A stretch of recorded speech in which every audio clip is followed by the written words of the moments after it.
Hello there, welcome to Social Guidance. In this video, I will show you how to add Instagram to TikTok. So for this, we need to open our TikTok app. Once the app is open, then click on your profile button in the right bottom corner. Then you need to click on Edit Profile. And here scroll down to the end. So we have the social option and then we have two options, that is Instagram and YouTube. So you can add your Instagram and YouTube from here. Click on Instagram. It will take few seconds and then you will be directed to your Instagram. Now here you need to log in with your Instagram account. Let me add my username and password here. Now here you need to click on login, and here it will take few seconds, so you need to wait for a while.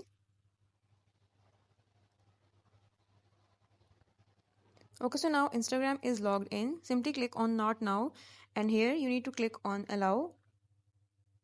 And now you are logged in. Now if I go back to my TikTok profile, so as you can see, Instagram is added, and also we have this Instagram button. If someone click on this button, they will be directed to your profile on Instagram.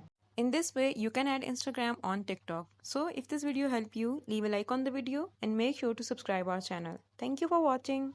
Bye.